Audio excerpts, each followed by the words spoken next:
بەناوی خوای بەخشندەی میهرەبان بینەرانی بەڕێز و خۆشەویستی کەناڵی ئاسمانی پەیام لە هەرکوێیەگەن سڵاوی خوای گەورەتان لێبێ و ئەم کاتە و هەموو کاتێکتان باش. خۆم بە خۆشحاڵ و بەختەوە دەزانم لە ئەڵقەیەکی نوێی بەرنامەی باس و خواز بە دیداری ئێوەی بەڕێز و خۆشەویست دەگەمەوە. فقهی ئاسانکاری تەوەری ئەمڕۆی بەرنامەی باس و خواز دەبێت. هەر لە سەردەمی پێغەمبەری خواوە صلی الله علیه و سلم شوێنکەوتوانی ئەو پێغەمبەرە ئازیزە یا هاوڵەکانی بە جۆرێ لە جۆرەکان پێیان خۆش بووە کە مرۆڤەکان هەمیشە لە ئەزیەت و ناڕەحەتیدا بژین. بەڵام مامۆستا و پەروەردەکاری مەزنی ئێمە کە پێغەمبەری خوایە هەمیشە ڕێگەیەکی ئاسانی بۆ موسڵمانان دەستنیشان کردووە و پێی ناخۆش بووە کە هاوڵەکانی ببنەمایە ئەزیەت و ئازار بۆ کەسانی تر. لەوە چێ جوانترین نمونەیەک بۆ ئەم ئاسانکاریە ئەو هاوڵە یام ئەو کابرا عەرابیە دەشتەکیە بێ کە دەچێتە نێو حەوشەی مزگەوتەکەی پێغەمبەری خواوە صلی الله علیه و سلم و پیسایی لە نێو مزگەوت و یام حەوشەی مزگەوتەکەدا بڵاو دەکاتەوە و هاوڵانیش دەیانەوێت بە جۆرێ لە جۆرەکان ئازاری پێ بگەین و ئەو پیساییە بە شێوەی ئازار لابرن. بەڵام پێغەمبەری خوا صلی الله علیه و سلم پێیان دەفەرمێ وازی لێبێن و با بە ئیسراحەتی خۆی کارەکەی تەواو بکە و اینجا ئێوە مژدە دەربن، ترسێنەر مەبن، ئاسانکار بن و قورسکەر مەبن. بۆ قسەکردن لەسەر تایبەتمەندیەکانی فقهی ئاسانکاری و فقهی ئیسلامی و چۆن بزانین کە ئاینی پیرۆز ئیسلام هەمیشە ئاسانکاری بۆ بەندەکانی خوای گەورەیان بۆ شوێنکەوتوانی خۆی ویستووە، میوانداری زۆر بەڕێز دکتۆر ئاوات ساڵح مامۆستای زانکۆم کردو. دکتۆرگیان زۆر سپاس بۆ ئامادەبوونت. زۆر سپاس. سەرتا پێم خۆشە باسێک لە تایبەتمەندیەکانی فقهی ئیسلامی بکەین. فقهی ئیسلامی چ تایبەتمەندیەکی هەڵگرتووە؟ بسم الله الرحمن الرحيم الحمد لله رب العالمين والصلاة والسلام على أشرف الأنبياء والمرسلين وعلى آله وصحبه ومن دعا بدعوته ومن تمسك بسنته إلى يوم الدين. سپاسی بەڕێستەکەم بۆ ئەم دەرفەتە. لە ڕاستیە ئەگەر ئێمە ورد سەرنج لە فقهی ئیسلامی بدەین ئەوە نەک ئێمە هەر کەسێک کە دیراسەی فقهی ئیسلامی بکات بە وردی ئەوە بۆی دەرەکەوێت کە فقهی ئیسلامی بەڕاستی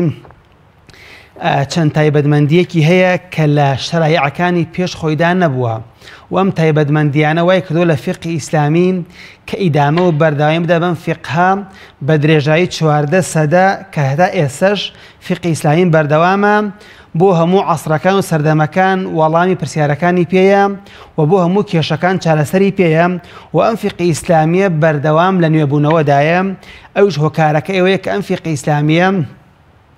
مەبدەی ئاسانکاری هەڵگرتووە، مەبدەی ئاسانکاری کە لە سیماتەکانی فقهی ئیسلامی کە ئەوەیە بۆ هەموو سەردەمەکان جوای پێیە. دیارە فقهی ئیسلامیش کە مادام فقه بەشێکە لەم شەریعەتە کە کۆتا شریعەتە کە خوای پەروەردگار ناردووەتی بۆ بەشەریەت بە محەممەد المستەفا عەلەیهی سڵات وەسەلام ئەبێ سیفەتێکی تدابی ئەم فقه کە توانای مانەوە و توانای مەقاومەی هەبێت لە هەموو سەردەمەکانە و بۆ هەموو کێشەکان چارەسەری پێبێ و بە هەموو پرسیارەکان وەڵامی پێبێت. جا فقهی ئیسلامی لە چەند لایەنێکەوە چەند تایبەتمەندیەکی هەیە کە لە شەرایعەکانی پێشی ئێمەدا نەبووە. بۆ نمونە لە شەرایعەکانی پێشی ئیسلامدا کەسێکە گوناهبار بووە تاوانێکی گەورەی بکردایە دەبوو ئەم کەسە خۆی بکوشتایە ئەو کاتە تەوبەکەی لێوەرەگیرا و لە گوناه پاکە بووە. لە قورئانە خوای گەورە فەرمێ فتوبوا إلى بارئكم فاقتلوا أنفسكم. خوای گەورە فەرمێ لە شەریعەکانی پێشترا بەو شێوە بووە کە ئەگاتانە ئێوە تەوبە بکەون لە گوناه پاک بنەوە بێ خۆتان بکوژن. بەڵام لە شەریعەتی ئێمەدا خوای پەروەردگار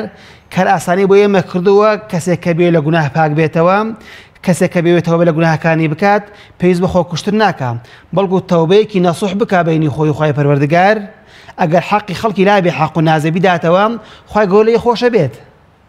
إن الله يغفر الذنوب جميعا. خوای پەروەردگار لە هەموو گوناهێک خۆشە بێت کە ئینسان تەوبەی لێ بکات. یا هەروەها کەسێک ئەگەر شوێنێکی پیس بووە نەجاسەیەک پیسێک بەر جەستەیە بەر کەلوپەلەکەی بکەوتایە بیستە عیبادەت و نوێژ بکات بە شۆردن شوێنی ئەو نەجاسە و پیسێ پاک نەدەبووەوە. لە شەریعەکانی پێشترا دەبوو چی بکردایە؟ دەبوو شوێنی پیسەکەی ببڕیایە. بەڵام لە شەریعەتی ئیسلامدا لە فقهی ئیسلامی ئێمەدا پێویست بە بڕینی ئەو پارچە قماشە ئەو کەلوپەلە ناکە پیسایی بەرکەوتۆ بیبڕیت، بەڵکو بە شۆردن بە ئاو پاکە بێتەوە. یان بۆ نمونە لە شەریعەتی موسادا عەلەیهی السەلام لە کاتێ کەسێکی بەنهەق کوشتایە قیساس نەبوو، تەنها دیە هەبوو. تەنها ئەو کەسە خوێنەکەی وەرەگرت و کوشتنەوە نەبوو لە دوای ئەو لە شریعەتی عیسا عەلەیهی سەلام کەسێکی کوشتایە بەناحەق دیە نەبوو خوێن سەندن بڵێن خوێن بەرگرتن کە خوێنەکەی وەرگریت لە کوشتنەوەکە نەبوو تەنها با قیساس بووە تەنها ئەو کەسەی کوشتووە دەبوو بکوژرایەتەوە بەڵام لە شریعەتی ئیسلامدا لە فقه ئیسلامیدا لە جینایەتی فقه ئیسلامیدا کە بابەی گەورە لە فقه ئیسلامی صاحبی ئەو کەسە کوژراوەکە واتە وەلی کەسە کوژراوەکە وەلی مەقتول ئەتوانێت خۆی پەروەردگار سەلاحیەتی پێدا ئەتوانێت هەم ئەو کەسە بیکوژنەوە کەسی قاتیل و بکوژنەوە هەمە توانن عەفوشیکەن و خوێنەکەی وەرگرن خوێنی کەسە کوژراوەکە وەرگرن کەواتە ئەم دوو اختیارە دراوە بە ئەو کەسەی کەوەلی کەسە کوژراوەکەی کەواتە ئەمانە چەند ئاسانکاریەکە یا بۆ نمونە لە شەریعەکانی ترا تەنها لەو شوێنانە نوێژ ئەکرا کە تایبەت بوو بە نوێژکردنەوە یعنی لە هەموو شوێنەکانت ئەتوانی نوێژ بکەیت لە شەریعەکانی پێش ئیسلامدا بەڵام لە شەریعەتی ئیسلامیدا پێغەمبەر فەرمووی هەموو شوێنێک کراوە بە مزگەوت بۆ لە هەر کوێکە ویستت ئەتوانی نوێژ بکەیت ئەمە کار ئاسانیە بۆ ئومەتی ئیسلامی کە لە فقه ئیسلامی ئەمانە بە ئاشکرا ڕەنگی داوەتەوە مامۆستا لە عیبادەتەکانە بۆ نمونە لە شەوی ئیسرا میعراجە ڕووداوێکمانەیە کە گوایە خوای گەورە 50 نوێژ لەسەر ئومەتی پێغەمبەری خوا نووسیوە بەڵام لە گەڕانەوە و هاتنەوەدا حەزرەتی موسا بە پێغەمبەری خۆمان صلی الله علیه وسلم فەرمێ کە ئومەتەکە توانای ئەم هەموو نوێژیانی ئەمەش جۆرێکی تر نیە لە ئاسانکاری عیبادەتەکانە ئەمە جۆرێکی تر لە کار ئاسانی وخوای پەروەردگار جگەلەوە کار ئاسانیشی کردووە بۆ 5 نوێژە خێری 50 نوێژەکەی بۆ نووسرێت بۆ ئینسانی مسلمان کە لە شەو ڕۆژەکە ئەم 5 فەرزە کە حەڤەر کاتە ئەنجامی بدات وتە کە خوای پەروەردگار بۆ جەنات باست کرد کاتێک کە پێغەمبەر سەلام بەرز بووە بۆ لە ئیسرا و میعراجە بۆ خزمەت خوای پەروەردگار 50 نوێژی فەرز کرد دوای کە هاتەوە حەزرەتی موسا پێی فەرموو بگەڕێەوە بەلای خوای پەروەردگار بەڵکو بۆت کەم کاتەوە لەسەر ئومەتەکەت قورسە ئەو بخوای پەروەردگار تەخفیفی بۆ کرد ئەمە تەخفیفە پێوترێت تەخفیف ئاسانکاری سووی کرد لەسەری هەر پێنجاکەی کرد بە 5 فەرز بۆی هەر نوێژێک بە قەیدە نوێژ خێری واتە ئەم 5 نوێژە بەقەی 50 نوێژەکە خێری هەیە کەواتە ئەمە ئەساسی تەیسیر و کار ئاسانی لەو سەرچاوەگرێتەوە مەبدەیەکی عەظیمە و بەشێکی گەورەی لە کار ئاسانی کە لە شریعەتی ئیسلامی هاتووە مامۆستا وەکو جەنابەت ئاماژەت بەوەدا کە ئاسانکاریەکێک لە تایبەتمەندیەکانی ئەم ئومەتە ئەم تایبەتمەندیە لە چێوە سەرچاوی گرتووە یان پەیوەندی بە چێوەیە ئایا ئەمە یەکێکی تر لە فەزڵ و بەخشەکانی خوای گەورە بە ئومەتی پێغەمبەری خوایان بۆچی ئەم ئومەتەی ئێمە لە ئومەتەکانی دیکە جیاواز یان جیاکراوەتەوە بەم ئاسانکاری و خۆماندوو نەکردنە تەنانەت بۆ من خوای گەورە لە چەندین سوورەتی قورئانە لا یوکەلیف الله نەفسا ئیلا وسعها یعنی بەپێی توانای خۆمان بەپێی ئەوەی کە ئێمە لە توانامانە هەیە ئەوەندە عیبادەتمان لەسەر بنووسە خوای گەورە ینی گرانییان بۆ منە ناڕەحەتی نەخاتە ئەستۆمەن جا ئێمە سەرەتا گەرباسیکی ئاسانکاریەکە بکەین تەیسیر فقه و تەیسیر ئێمە گەسەرەنج بین فقه و تەیسیرمان هەیە وفقه التعسيرش هي براسي فقه التعسيرش هي لبرانبريا فقه التيسير أويك بيغمر صلى الله عليه وسلم فرمان أكاب إيما وفقه التعسير أويك بيغمر صلى الله عليه وسلم نهي أكال إيما ليدور كوينوا آسان كاري بيغمر صلى الله عليه وسلم فرمان بيك آسان كاربين وبارجران وبارقرسي بيغمر صلى الله عليه وسلم نهي ملاك ليدور كوينوا وتبيغمر صلى الله عليه وسلم جاء كادك معاذ كوري جبل وأبو موسى أشعري أن يريبو يمن تابانجي خلي كان بو إسلام بمعاذ بيانا فرمية يسرا ولا تعسرا بشرا ولا تنفرا أفرمية كار آسان كربن بارجران وبارقرز مبن بو خلقي مجد دربن خلقي لإسلام مرفين ومتورينن وهرو أنا سيكوري مالك رضي الله عنه خيالي بي أجريته وام لبي الله صلى الله عليه وسلم كبوه أمة فرميتي يسروا ولا تعسروا بشروا ولا تنفروا نصا فرمية وكار آسان كربن بارجران وبار قرز مبن شل سر خلقي قرز مكن وبشروا ولا تنفروا مجد دربن وخلقي متورين وخلقي مرفين وخلقي دور مخنا ولا عيني بروز إسلام كواتا أصلي أمي إمام فقه التيسير كباسيا كين أمي كاليرو سرچاوا جريم وفقه التيسير مبدئي جوري شريعة إسلامية وقشدجيرة تنها ليك بابا كردنها هلنا هاتوا ليك بابا أحكام الشرع كان كرد هلنا هاتوا بلكو البوها مو أحكام الشرع كان هم بابا كان أجريتوا بعبادات وغير عبادتي شوا فقه التيسير آسان كريم هم أجريتوا وفقه التيسير خوي وسيليك بو تحقيق أمانجك کە خۆی پەروەردگار بۆ ئەو ئامانجە ئینسانی دروست کردەوەش چییە؟ پرستشی خۆی پەروەردگارە. وما خلقت الجن والإنس إلا ليعبدون. خۆی پەروەردگار فەرمێ مرۆڤ و جنۆکەم دروست نەکردووە تەنها بۆ خواپەرستی نەبێت. کەواتە فقه و تەیسیر ئاسانکاری وەسیلەیەکە بۆ ئەو ئەهدافە بۆ هەدەفە بۆ ئامانجە کە چی خواپەرستیە کە تاوەکو ئینسان بتوانێت بە ڕێکوپێکی و بە سەرکەوتووی عیبادەتەکانی ئەنجامدا بەو شێوەیەی کە خۆی گەورە فەرمانی پێکردووی ئەنجامی بین و ئەو شتانەی کە نەهی لێکردوین لێی دوورکەوینەوە. کەواتە نەبوونی کار ئاسانی و قورسکردنی عیبادەتەکان لەسەر شانی خۆمان لەسەر شانی خەڵکی لە هەدەف و ئامانجە گەورەکە دوورمانە خاتانی مرۆڤ لەوەجە توانای ئەوەی نەبێت کە وەیە پێغەمبەری خوش صلی الله عليه وسلم فەرمێ کەمترین عیبادەت بەڵام بە بەردەوامی بیکەن. بەڵێ خەیر الأعمال أدومها وإن قل پێ ئەڵسەمان فەرمێ ئەوە لە کاتێک بوو کە سەحابەیەک شەونێژی ئەکرد ماوەیەکی زۆر بەڵام دوایی وازی لێهێنا پێ ئەڵسەمان فەرمووی یا ئەی فڵان کەس وەکو فڵان کەس مەبە کە چەند شەوێک بەردەوام شەونێژێک بەڵام دوایی وازی لێهێنا کەم بکە هەسە شەوێ 4 ڕەکعەت شەونێژ بکە بەڵام بەردەوام. پێ ئەڵسەمان فەرمووی خەیر الأعمال أدومها وإن قل. باشترین کردەوەیەک ئەوەیە کە بەردەوام بێت با کەمیش بێت. لە جیاتیەوەی شەوێک هەستی 10 ڕەکعەت بکە 11 ڕەکعەت بکەیت و بەڵام تا 6 مانگ بەردەوام بیت هەموو شەوێ 4 ڕەکعەت بکە 6 ڕەکعەت بکە بەڵام هەتا مردن بەردەوام بە ئەمە باشترە ئینسان مانوو نابێت و بەپێی حوسڵە و توانای خۆی. جا هەر بوو ئەمەش کە ئەم بنەمای فقهی ئاسانکاری لە چێوە سەرچاوەگرێم ئەگەر ئێمە سەیری قورئان بکەین خۆی گەورەیە فەرمێ أعوذ بالله من الشيطان الرجيم لا يكلف الله نفسا إلا وسعها. خۆی پەروەردگار تەکلیف ناکات لەسەر شانی کەسێک ئەوەی کە لە توانایدا نەبێت. یا خۆی گەورەیە فەرمێ يريد الله بكم اليسر ولا يريد بكم العسر. خۆی پەروەردگار کار ئاسانی بۆ ئێوە بارگرانی و بارقورسی بۆ ئێوە ناوێت. و هەروە خۆی گەورەیە فەرمێ وما جعل عليكم في الدين من حرج. لە دین و ئێوەدا و لە ئاینی ئێوەدا شتێک تێدا نییە کە قورس بێ. واتە ما کەلەفەکم ما لا تطیقونه. واتە خۆی پەروەردگار تەکلیفی نەکرد لەسەر شانی ئێوە لەسەر لە شتێکە ئەوەی کە لە توانە و تاقەتانە بێت تەکلیفی لێ نەکردوون. یا خۆی گەورە لە ئاەتێکی ترا فەرمێت يريد الله أن يخفف عنكم وخلق الإنسان ضعيفا. خۆی پەروەردگار ئێوەشت بۆ ئێوە ئاسان کە ئێوەشت بۆ ئێوە سووکە لەسەر باش سەرشانی ئێوە سووکی کات وخلق الإنسان ضعيفا. ئینسانی جوا دروست بووە کە ضعیف و لاوازە. واتە تەخفیف و ئاسانکاری چییە؟ بۆ ضعفی بەشەریە. ئاسانکاری لە بەرامبەری ضعف و لاوازی مرۆڤایە کە مرۆڤ لاوازە و زۆر شتێک کە سەرشانی قورسکرد نایتوانێت خۆی پەروەردگار لە بەرامبەریە کار ئاسانی بۆ داناوە. و هەروەها پێغەمبەری ئیسلام عەلەیهی سەڵات وەسەلام لە ئومەتەکانی پێشترا کە باسی ئەم پێغەمبەری ئێمە کراوە عەلەیهی سەڵات وەسەلام خۆی پەروەردگار بەم شێوە باسی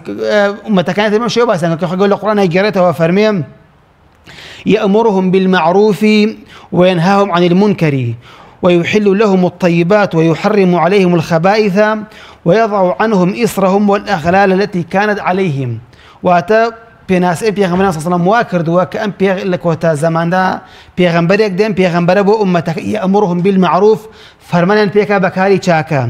وينهاهم عن المنكر وفەرمانیان پێکا و دووریان نەخاتەوە لە کاری خراپە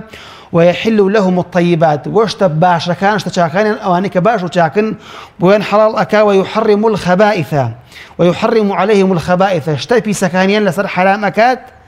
ويضع عنهم إصرهم او اشتاني كبار قرص وبارجران لسريان لا ابعد ويضع عنهم إصرهم إصر تشيا إصر اويك بار قرصي وبارجران لتشان انسان دروسكات ام بيغمبر صلى الله عليه وسلم صفات وابوام كلاسريان لا يباتوا بوين آسان أكاد والأغلال التي كانت عليهم أو كوتو زنجير نار حتيانيك وكوتو زنجير واب ولا أمة كان بيشترى قصب ولا سريان أم بيغمبر صلى الله عليه وسلم صفات وابوام كأمان لسر أمتكي لا بردوا وشان بالله جيت أقرباس كنا لسنتي بيغمبر صلى الله عليه وسلم وقت جناب إلى برنامجك باسك السرطان أعرابيك جاء أعرابي إلى مسجد رسول الله صلى الله عليه وسلم أعرابي كانت نمز غريب صلى الله عليه وسلم فبال لمز قد كان مزيكرت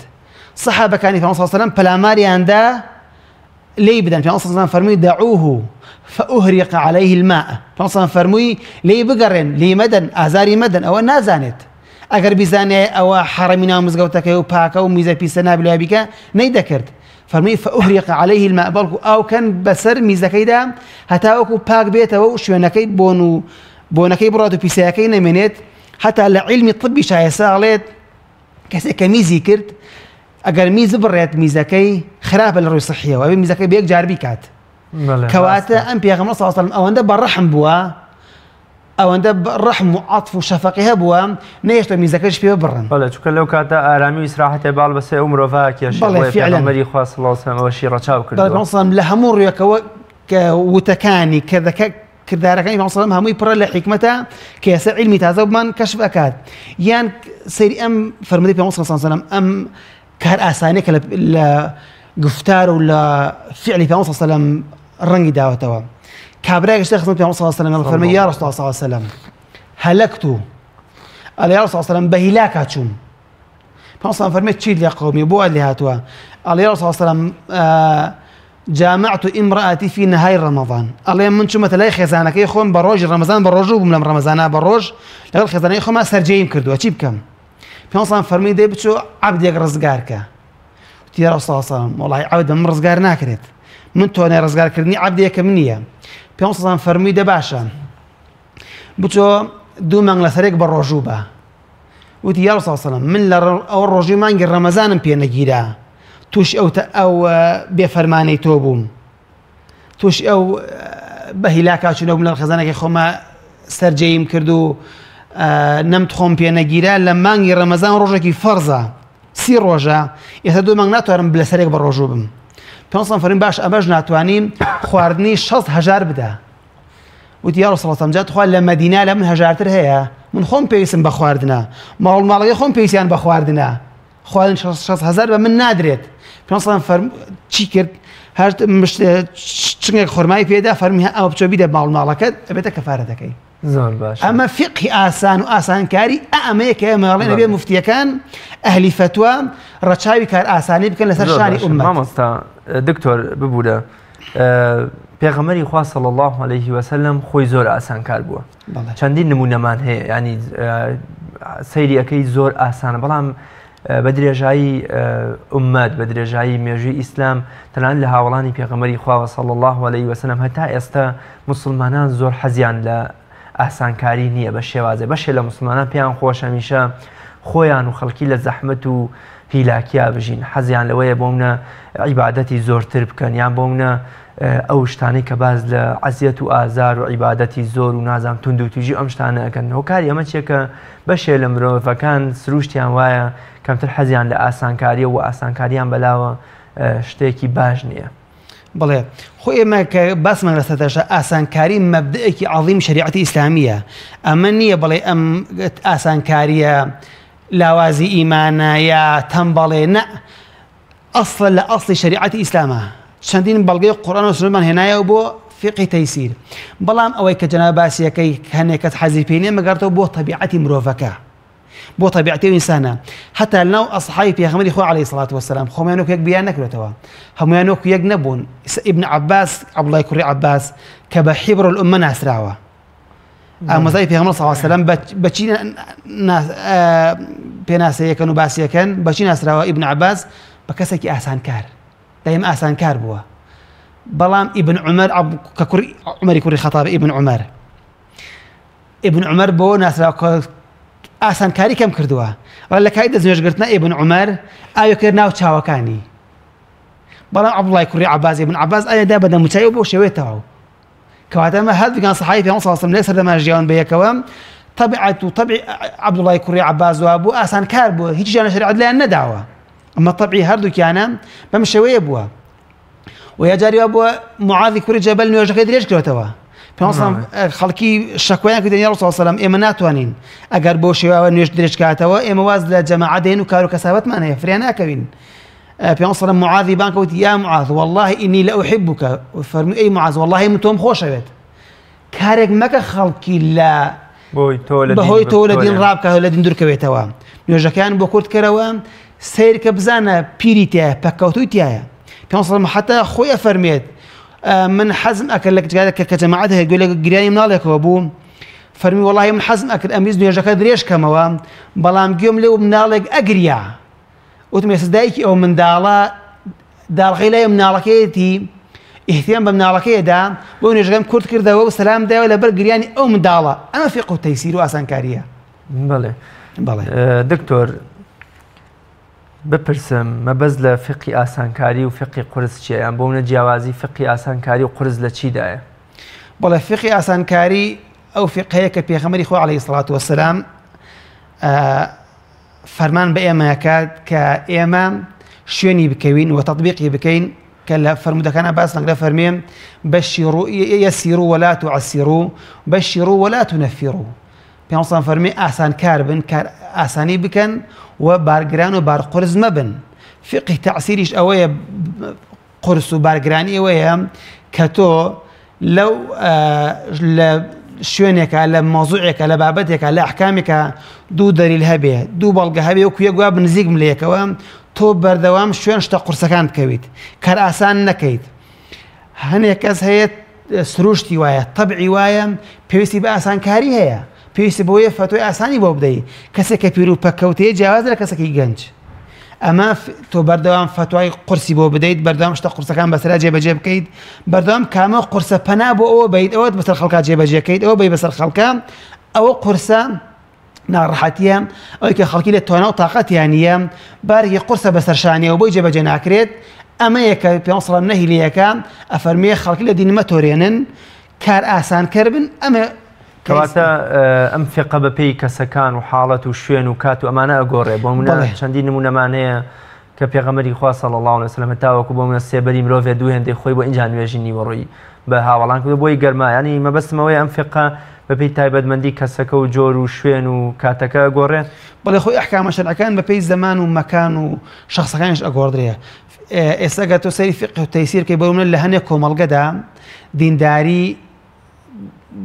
لە کۆمەڵێکەوە بە کۆمەڵگەیەکی تر جیاوازە. بۆ نمونە کۆمەڵگەی مەدینەی منەوەرە و خەڵکی لە مەدینەی منەوەرایە بۆ شێوە خواپەرستیەکەوت بۆ شێوە مەجالی هەیە بۆ شێوەیە ئەتوانێت. بەڵام کەسێک کە لە وڵاتێکی وەکو ئەمریکایە لە وڵاتانی ئەوروپایە بۆ شێوە لەوەی ناتوانێت ئەحکامەکان جێبەجێکە. ئەمە پێویستی بە تەیسیر و بە کار ئاسانی هەیە، چونکە بەتایبەتی ئەو شوێنانێک کە موسڵمانان ئەقەلیەتن تێیدا پێویستی بە کار ئاسانی هەیە. بۆ نمونە حتا درێژکردنەوەی نوێژەکان یان کۆمەڵێ لەو ئەحکامە فقهیانەی کە چەند بەڵگەیەکی لەسەر هەیە باڵکان نزیکن لە یەکەوە، ئێوەیان کە تۆزێک ئاسانترە و تاوان نییە و لەگەڵ ڕۆحی شەریعەتە مخالیف نییە بە ئەو کەسێک کە موفتیە بۆ فتوا بات. بۆ نمونە ئیمامێکە مامۆستایەکە پێشنوێژیە کە نوێژەکە درێژەکاتەوە مزگەوتەکەی ناو بازاڕ ڕایە، خەڵکی ناو ئەو مزگەوتە بازاڕان لەو مزگەوتان نوێژەکات هەمووی خاوەن دوکانە، خاوەن پیشە و خاوەن کارە و لەوانەیە ئیش و میهنەکەی لەسەر عالەمی ئینتەرنێت و ئیتصالاتە. لە یەک لەحزە ئەگەر دوا بکەوێت لە یەک دەقیقا لەوانەیە چەند دەفتەر دۆلار زەرەر بکات. یا بۆ نمونە مزگەوتێکە تەنی لە نزیکی مەتارایە، فڕۆکەخانایە، کەسێک لێ جۆشی جمعەکە ئەگەر مام خەتیبی مزگەوتەکە نوێژەکە جمعەکەی درێژ کاتەوە ئەم مجموعی تیارەی هەیە، نایە جمعەکەشی فەوتەیە. ئەگەر ئەم فرانەکە و تیارە خۆ لەو ثانیە یعنی لەو دەقا لەوێ نەبی قەناعەکە ئەڕوات ئەم کەسە جێمێنێ لە یا گەنوێژەکەی درێژ کاتەوە. کەواتە ئەمانە پێویستیان بە تەیسیر و ئاسانکاری هەیە، جیاواز لە مزگەوتێک کە لە دەرەوەی شارە لە شوێنێکە وەکو مەککە و مەدینە و ئەمانە کە شوێنێکن تەنها بۆ شوێنی خواپەرستی ئینسانێک لای بۆ یانە جیاوازە لە شوێنێک لە مزگەوتێک کە نزیکی مەتار بێ، لە مزگەوتێک کە لاو بازاڕ ڕابێت کە خەڵکی بەو شێوەیە مەجای نەبێ لەوانەیە کە کەسێکە کە سەعاتە نوێژەکە درێژ کاتەوە بەلای ئاسانی بێت لە نامزگەوتەکە هیچ ئیشێکی نەبێ، کەسێکیش بە لەحەزات پێویستی بە چرکەیەکە تاوەکو بگا سەر کار و کاسبیەکەی. زۆر باشە دکتۆر، چۆن قورسکاران ڕاست بکەینەوە بیان هێنینەوە سەر ڕێگەی ئاسانکاری؟ بۆ نمونە ئەو نمونانەی کە جەناب ئاماژەت پێدان، بۆ منە دوو کەس ئەچنە ماڵی پێغەمبەری خوا صلی الله علیه وسلم بە خاتو عایشە لەبارەی عیبادەتەکانی پێغەمبەری خوا دەپرسن، یەکیان دەڵێ ئیدی من لە مەولە شەو تا بەیان خەریکی شەو نوێژم بە بێوەی بخەوم بە بێوەی ئیسراحەت بکەم بە بێوەی مافی ماڵ و منداڵ و خێزانم. دەمێکی دیکەشان دەگوت دەڵێ بە ڕۆژی ڕووناک یان بە ڕۆژی گەرم هەتا ئێوارەیە هەموو ساڵەکە بە ڕۆژوە بم. یا ئەوەی سەیدنا معازی کوڕی جەبەل یان چەندین نمونەی دیکە کە پێغەمبەری خوا صلی الله علیه وسلم قورسکاری لەسەر هاوڵەکانی لا بردووە، ئەس حەزی کردو ئاسانکار بن. ئەو نمونەیەش کە بۆ یەگەڕنەوە لە غەزایەکدا کە یەکێک لە بریندارەکان بە هاوڵانە فەرمێ ئایا بۆم هەیە تەیەموم بکەم، ئەوانیش دەڵێن نا هەرە بێ خۆت بشۆی. دوایی کە ئەمرێ پێغەمبەری خوا صلی الله علیه و سلم زۆری پێ ناخۆش بە حتا فەرمێ کوشتان خوا بتان کوژێ ئەمە پێغەمبەری خوا صلی الله علیه و سلم وەکو پەروەردەکارێک وەکو مامۆستایەکی دڵسۆز ئەم هەڵانەی ڕاست کردوتەوە لە ئێستایا ئەگە ئێمە بچینە مزگەوتێک هەڵەی مامۆستایەکی ئاینی مامۆستایەک لە خوێندنگا قوتابیەک دکتۆرێک ڕاستکردنەوە چێت زۆر پێی ناخۆش بێ بەتامێ من ڕاستکردنەوەی هەڵە و قورسکاری لە ئایندا ئاڵێم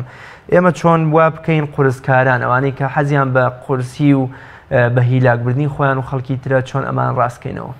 ئێمە گەرمانە ئەوان ڕاستکردنەوە بەڕاستی پێش هەموو شتێک کە بمانەوێ ئەگەر لەو قورسگیریە ئەوەی کە تەنها یەک ڕێی پێپەسەندەوە ئەزانێت تەنها لە شریعەتی ئیسلامیە لە فقه لە ئەحکام فقهەکانە تەنها ئەم ڕەئیە هەیە قەول ئەم ئیمامە هەیە بەڕاستی ئەوە یەکەم تەعەمق نەکردنە لە نەسە شەرعیەکانە نەشارەزاییە لە دەقە شەرعیەکاندا چونکە هەموو مەسئلە فقهیەکان بە زۆری ئەکثەریە هەمووی خلافە لە مۆضوع فقهیەکانیشا بەڕاستی لە خلافەکانیشا هەر کامێکیان کەسێک وەریگرێ دروستە ئەبێ بە شێوەیەکی زۆر جوان ئەم شتە ڕوونکەینەوە لەگەڵیدا ئێمە ئەم فقهی ئاسانکاریە لەسەر دلیل بیناکراوە لەسەر هەوا ئارزوو بینا نەکراوە ئێمە چەندین بەڵگەی شەرعیمان پێیە لەسەر ئەم فقهی ئاسانکاریە بەڵگە لە قورئان لە سنەت لە فعلی پیامبەر صلی الله علیه و سلم لە گفتاری پیامبەر صلی الله علیه و سلم لە قولی صحابی لە فعلی صحابی هەتا کۆتای سەردەمەکە هەتا بەردەوام هەتا ئەم سەردەمەش کە زانایان هەمویان ئیجماعیان هەیە لەسەر ئەوە کە فقهی تەیسیر ئاسانکاری لە شریعەتی ئیسلام سەرچاوی گرتووە و یەکێک و بەڵکانی هەمویان بەڵگەی دروستن جا ئێمە بمانەوە کەسان ڕاستکردنەوە بەڕاستی بێ بە شێوەیەکی زۆر جوان بە شتەکان بۆ ڕوونکەینەوە بە شێوەیەک نەبێت بڵێ تۆ هەڵی تۆ لە دین تێنەگەشتی تۆ نازانی نا بۆ شێوە نایە مەشاعری کەس بریندارکەیت وەکو چۆن ئیمامی حەسەن ئیمامی حوسێن پیاوێکیان بینی ڕەزا و ڕەحمەتی خوایان لێبێ لە مزگەوتە دەستنوێژی ئەکرد دەستنوێژەکەی نوقسان بوو ئیمامی حەسەن ئیمامی حوسێن وتیان یا بەم پیاوەتیان مامە حاجیگیان ئێمە دەستنوێژەگرین دوو مناڵین تازە پێگەین بزانین سەیرمانکە بزانین دەستنوێژی کامان تەواو مەڵێن دەستنوێژی من تەواو دەستنوێژی من تەواوترە تۆ سەیرمانکە بزانە کامان دەستنوێژەکەمان تەواوترە و حەکەم بە کە دەستنوێژیان کرد مامە حاجەکە تێگەشت فەرمی وەڵاهی بەساق ئێوە دەستنوێژی هەردووکتان تەواوە دەستنوێژەکەی من ناتەواوە ئاجا بۆیە ئینسان ئەبێ ئابۆ ئوستوبە ئابۆ شێوازەم لەگەڵ ئەو کەسا بدیۆ و گفتوگۆ بکە کە لەسەر یەک ڕەئی قورس موسیڕە بەردەوام لەسەر یەک شێوە فتوادا بۆ نمونە هەتا لە زەکاتی سەرفیترەدا لە زەکات الفیتر ئەمە زانایان فتویان داوە ڕەئیان هەیە حەل لە سەردەمی عومەری کوڕی عەبدولعەزیزەوە هەتا ئێستا کە لە جیاتی زەکاتی فیتر لە جیاتی قوتیش لە جیاتی گەنم و برنج و خوڕناوەمانە ئەتوانی قیمەتەکەشی بدەیت پارەکەشی بدەیت قیمەتی 2 کیلۆ نیو برنج چەنەیە قیمەتەکەی بیت حەسەب مەسلحەتی فەقیرەکە کەسی وە هەیەڵێت تەنها ئەبێ قوتەکە بدەیت تەنها خواردنەکە بدەیت ئەوەی تە دروست نییە زەکاتەکە دەرناچێت دێ ئەمە تعمق نەکردنە لە نەسە شەرعیەکانە ئەمە بەرتەسکردنەوەی ئەحکام شەرعیەکان لەسەر خەڵکی ئاسانکاری بە شێوازێکی باش ڕزگارمان کات لە چەق بەستووی و بیرتەسکی و لە یەک ڕەئیمانەوەدا بەڵێ لە یەک ڕەئیمانەوەدا ئەبێت تۆ ئەمە ئەو کەسەی کە قیمەتەکەی یاوە زەکاتەکەی دەرچەوە دروستە ئەو کەسەشی کە قوتەکەی یاوە خواردنەکەی یاوە هەر دروستە هەردووکە هەر دروستە تر ئێمە نابێت خەڵکی ئیجبارکەین بڵێن تەنها ئەبێ قوتەکە بدەیت و یان تەنها بێ قیمەتەکەی بدەیت زۆر باشە دکتۆر دەگوترێ ئاسانکاری واتە شوێنکەوتنی ئاسانترین ڕێگا لە ئەحکامەکاندا مەبەستمان لەمە چییە؟ مەبەست شوێنکەوتنی ئاسانترینش نییە لە ئەحکامەکاندا بەڵکو فقه و تەیسیر ئەوەیە بۆ حاڵەتی ئەو کەسەیە و ئاخوازێت پێویستی بەوەیە پیرێکە پێویستی بەوەیە کە پێویستی بە فتوایەکە ناتوانێت ڕەمەزان بە ڕۆژە بێ فیدیەکەی بات ناتوانێت نوێژ درێژکاتەوە بە دانیشتناوە دابنیشێ یان ئافرەتێکە حامیلەیە ناتوانێت بە ڕۆژە بێ ڕۆژی مانگی ڕەمەزان فتوای ابن عەباسەیە کە ئەتوانێت کەفارە فیدیەکەی بات حامل و مرضع فەرمێک و یەکوان ئەوکەی ئافرەتەی کە شیر ئەدات ئەو ئافرەتێکی کار حامیلە هەردووکیان ناتوانن فیدیەکەی بن کەواتە ئاسانکاری لە مۆ سەرچاوەگەرێک کە کەسێک نەیتوانی ئەحکامە شەرعیەکان وەکو خۆی جێبەجێکات لە سەرشانی قورس بوو کار ئاسانی بۆەکەی تاوەکو بتوانێت خواپەرستیەکەی ئەنجام بدات وەگەر کەسێکیش هەر بێوێ لەسەر ئەو قورسیە بەردەوام بێت هەر قورسێکە بەردەوام بێت ناتوانێت چونکە پێغەمبەر صلی الله علیه و صحیح بخاری هاتووە کە پێغەمبەر صلی الله علیه و ئین الدین یسر ئەفەرمی ئەم دینی ئیسلام ئەم ئاینە دینێکی ئاسان و ئاسانکارە ولن يشاد الدين أحد إلا غلبه واتە هەر کەسێک ئەرک و تەکلیفێک بخاتە سەر شانی خۆی لەو شێوەی کە بۆی جێبەجێ نەکرێت و قورس بێت لە سەر شانی ئەوە ناتوانێت بەردەوام بێم ئیلا ئەگەڕێتەوە بۆ ئاسانکاریەکە و ئاسانەکە ئەوەی کە لەسەر شانی ئاسانەوە بۆی جێبەجێەکرێ واتە ئەوەی کەشتە قورسەکان هەڵەبژێرێت بەردەوام دنیا لە بەدەم خۆی تەسکاتەوە بەردەوام ئەم سیع و تەوسیعی کە فقه ئیسلامی و زەنان دایانناوە شەریعەتی ئیسلام دایناوە ئەمە چێک کامەی قورسە ئەوەی سەر شانی خۆی جێبەجێەکات کامەی ناڕەحەتە ئەوە بە خەڵکی دەڵێت ئەڵێ هەر ئەمە دروستە هەر ئەمە قورسە بەردەوام لەسەر ئەو قورسی خەڵک ڕایانێت خەڵکیش تەحەموول ناکات خۆش تەحەموول ناکە بەڵکو لە نیوەی ڕێدا دەگەڕێتەوە بۆ ئەو ئاسانکاری ئەوەی کە سروشتی ئینسان لەگەڵ سروشتی ئاگونجێت و قۆزنێ لەسەری ئەوەندەی کە بۆی جێبەجێکری ئەگەڕێتەوە بۆ سەریم کەواتە ئەوانەشی کە تەکلیفی قورس دەخەنە سەرشانی خۆیان و سەرشانی خەڵکی ناتوانن بەردەوام بن ئیلا غەلەبەهو حەدیسەکە صحیح لە بوخاری هاتووە ئیلا ئەگەڕێنەوە بۆ سەر ڕێگە ئاسان و وەسەتەکە وهروها عائشة رضي الله عنها خوای لێ بەڵگە بۆی کە ئێمە فقهی ئاسان شوێنکەوتنی ئاسانترین ڕێگە نییە بەڵکو عائشة رضي الله عنها خوای لێ بێ کە دایکی ئیماندارانە کە عائشة زۆرە دینە شارەزا بووە پێغەمبەر فەرمێم لە حەدیثێکە خذوا نصف دينكم من هذه الحميراء ئەفەرمێن نیوەی دینەکەتان ئالەو ئافرەتە سورسفی وەربگرن بەسی عائشەیە دایکی ئیمانداران فەرمێن ئەوەنە شارەزا بۆ لە دینە ئەوەنە فەقیهەی گەورە بۆ فەرمێم نیوەی دینتان لە وەربگرن چونکە لەگەڵ پێغەمبەر صلی الله علیه و سلم زۆر ژیاوە شارەزا بووە پرسیاریان لێ کرد لە عائشة رضي الله عنها خوای لێ بێ پێغەمبەر صلی الله علیه و سلم ئەگەر لە دوو کارە لە دوو فەرمانە لە دوو شتا بهادەتە بەردەمی پێغەمبەر صلی الله علیه و سلم کامیانی هەڵئەبژارد عائشة رضي الله عنها خوای لێ بێ فەرمێن ما خير رسول الله صلى الله عليه وسلم بين أمرين إلا أخذ أيسرهما ما لم يكن إثما أفنى بيغمري خو عليه الصلاة والسلام بردوام وابوا لنيوان دوشتاغر اختياران بكردايا أسانا كاني هالأبجارد أجر تاوان نبوايا وهذا دليل ليك ونزيكن دو بلغ ليك ونزيكن هذا كان ليك ونزيكن كاميان آسان ترى فقيه مفتي بو عين مسلمان كفتا بو خلق دام ابي اوان هالبجيريت ما دام تاوان نبيت بلان بو كس بو خوي بو كسام اتواني قرصك هالبجيريت بلان كس فتوى دا بو عامي امت بو ولاتك بو شارك ابي رتاي احسان بك شنك كومالغام بيريتيايا نخوشيتيايا گنجيتيايا عاجزيتيايا هم جوره كسكيتي دايا بله دكتور زوجار زان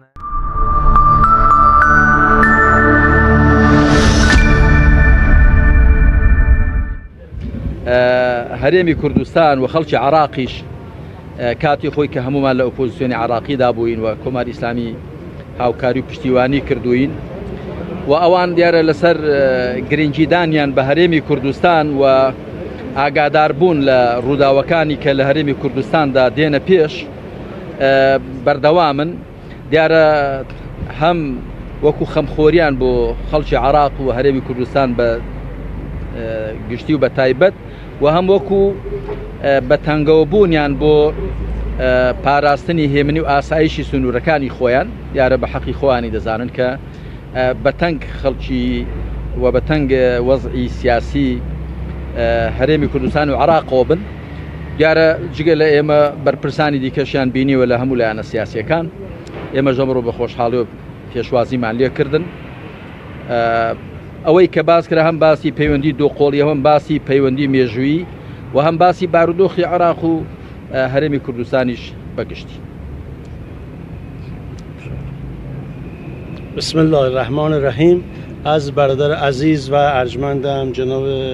امام استا آقای علی باپیر بسیار بسیار متشکر هستم. امروز میزبان بنده بودن، تشکر میکنم از ایشون. جلسه خیلی خوبی ما داشتیم، هم در موضوع روابط بین جمهوری اسلامی ایران و کردستان و به خصوص با جماعت اسلامی کومن و هم در رابطه با همکاری هایی که در گذشته و امروز انجام میگیره بحث کردیم. راجع به مسائل منطقه‌ای و مسائل اقلیم و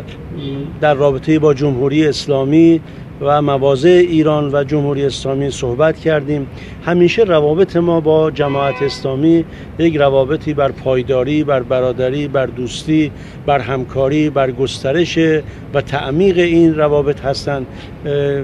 جمهوری اسلامی ایران به تشکل‌ها و به نیروهای اسلامی بسیار بسیار علاقمند هست و همکاری با اونها و روابط با اونها همیشه وجود داشته و انشالله وجود خواهد داشت. بنابراین من و آقای باپیر بحث‌های مشترک و مفیدی داشتیم که امیدوار هستم که انشالله تداوم داشته باشه و برای ملت عزیز و قهرمان کردستان عراق مفید و همگان موفق باشند. از رسانه‌های محترم و اصحاب جرائد و رسانه‌ها شما دوستان عزیز هم تشکر میکنم. سلام بنده رو به تمام مردم عزیز کردستان ابلاغ بکنید. من چون عازم فرودگاه هستم عذرخواهی میکنم، واقعا فرصت دیگه ای ندارم و همتون رو به خدای عزیز و مهربان میسپاریم. خیلی ممنون. خدا نگهدار شما. خدا نگهدار شما. خدا. کاکا با فرید چه بو خدا.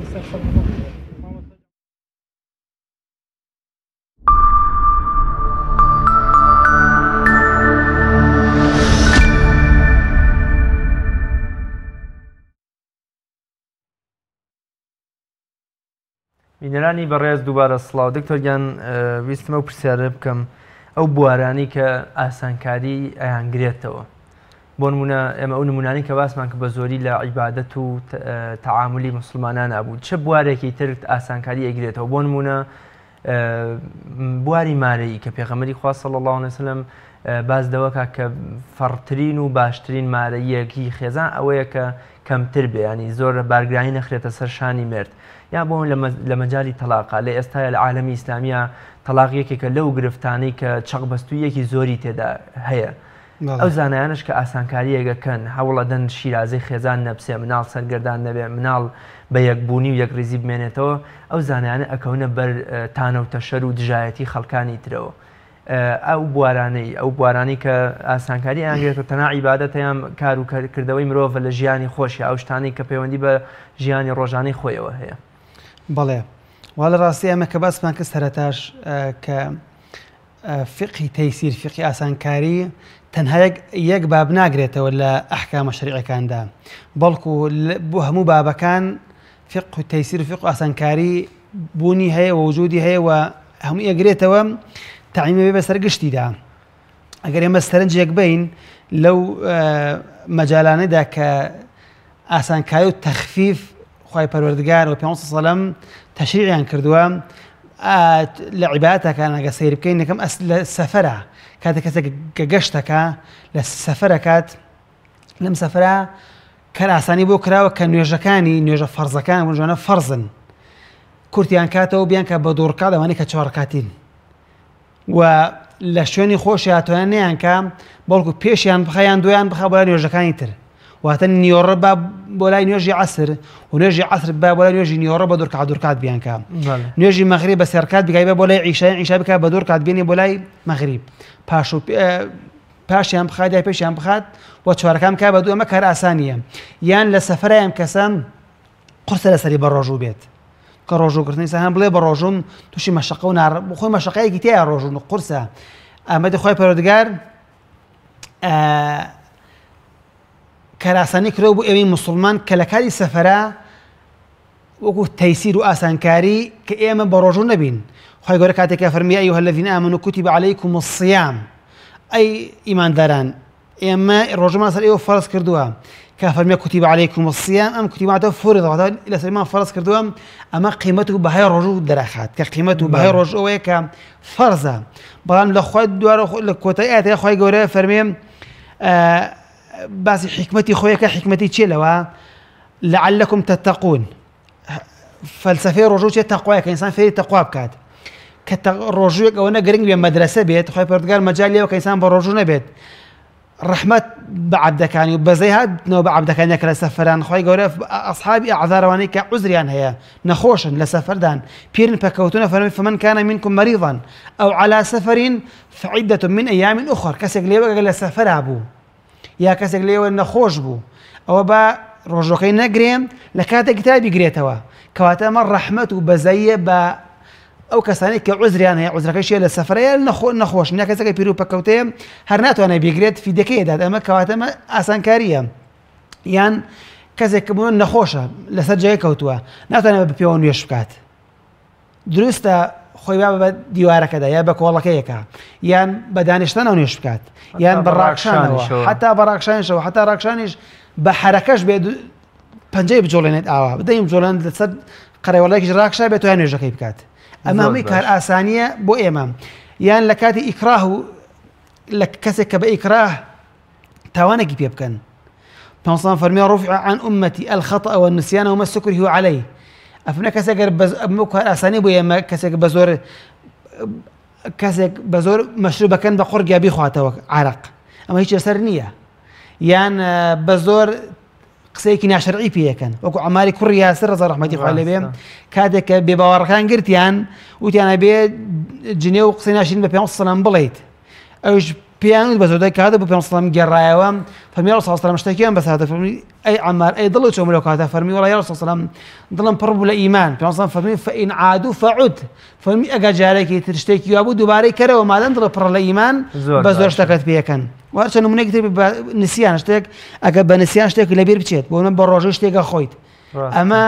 تۆکو تەیسیر و کار ئاسانی زەوابتەکانی ئاسانکاری چین دکتۆر لەبەرەوەی کە من کاتی بەرنامەکەم زۆری نەماوە بۆی بتوانین هیچ نەبێ بابەتەکە کاملکەین بەڵێ شتێک نەیەڵینەوە کە جێی پرسیاری بینەران بێت وەڵا جا زەوابتەکانی تەیسیر زەوابتەکانی کار ئاسانی لە چەند شتێکە خۆی ئەبینێتەوە یەکەمێ ئەو تەیسیر و کار ئاسانیە کە باسی فقی ئاسانکاریەکەین ئەبێ ئەن یعتەمیدا عەلا دەلیل ئەبێ لەسەر دەلیل و بەڵگە بیناکرابێت کە تۆ باسی کار ئاسانیەکەی لە بابەتێکە لە ئەحکامێکی شەرعیە فتوایەک ئەدەیت کار ئاسانی بۆ موسڵمانان ئەەکەیت ئەم فتوا بێت لەسەر ئەساسی بەڵگەیەکی شەرعی بیناکرابێت واتە لە ئەهوا ئەو ئارەزۆ نەبێت کەسێک لە خۆی کار ئاسانی بکات لەم مۆزوعا هیچ بەڵگەی شەرعی لەسەر نییە ئێمە کاتێک کە باسی فقی ئاسانکاریەکەین ئەم فقی ئاسانکاریە و گەستە باسمان کرد لەسەر بەڵگەی قورئان و سونەت بنیاد نراوە بینا کراوە کەواتە ئەم کار ئاسانیکردنە لە کاتێکە بۆ موسڵمانان بێ بەڵگەیەکی شەرعی بەڵگەیەکی صریح پشتگیری ئەمە بکات و پشتڕاستی ئەم فتوا و ئەم کار ئاسانیە بکاتەوە و ئەبێ سەبەب و هۆکارێک هەیە بۆ ئەم ئاسانکاریە ئەم کەسە لە خۆوە نەبێت بۆ منە کەسێک کە ناتوانێت ڕۆژی مانگی ڕەمەزان بگرێت کەسەکە پیر و پەکەوتەیە یان نەخۆشێکی مزمینی هەیە ئەو کار ئاسانی لیژنەی تەبیب بۆ مەسێک کە من ڕۆژ ناتوانێت هەر بیگرێت سەبەکەی ئەوەیە نەک لە خۆی کار ئاسانی بۆ بکەیت واتە بێ ئەو کەسێک کە ئەصحابی عەذارە لە هەر شتێکە هەیە بە ڕۆژوو نابێت لە عیبادەت هەیە لە هەر شتێکە هەیە یا لە مەسائیلی عیبادەت نەبێت لە مەسائیلێکی ترە بۆ نمونە لە ئەو تعلیمە کە دروستە لە مەجای تعلیمە سەری نامەحرەمیش بکەیت کە نامەحرەم دروست نیست پیا و سەری ئافرەتی نامەحرەم ئەجنەبی بکە و ئافرەت دروست نیست سەری بکات بەڵام لە مەجای تعلیمە دروستە یان بۆ معاملە کاتێکە کڕین و فرۆشتنە لەو کاتە کار ئاسانی و تەیسیر دروستە کە تۆ سەری نامەحرەم کە کاتی معالەجە ئافرەتێکە و نەخۆشە پێویستی بە عەمەلیاتە دروستە دکتۆرێکی خوازبێنی بەڵێ لە کاتی خوازبێنی باسی یەکەین کە پزیشکێک عملیات یەکات و چارەسەری بۆ کات دروستە جەستەی و ئافرەتە ئەوەندەی کە پێویستە کا ببینێت یان لە کاتی نیکاحە لە کاتی نیکاحە دروستە پیا و ئەو ئافرەتە کەوێت سەیری یەکات خوازبێنیەکات دروستە شایەتەکان دروستە سەیری هەردووگیان بکەن لەبەرەوە بیان ناسنەوە یان وەکو ئاسانکاری بۆ نمونە لە قیساس و دیا کە باسمان کرد ئەمە ئێکە لەو مەجالانەی کە ئەو کار ئاسانی بۆ ئەو خاوەنی کەسە کوژراوەکە وەلی مەقتولەکە کە قیساس بکاتەوە یان دیە و خوێنی کەسەکە کوژراوەکە وەربگرێت و عەفوی بکات زۆر باشە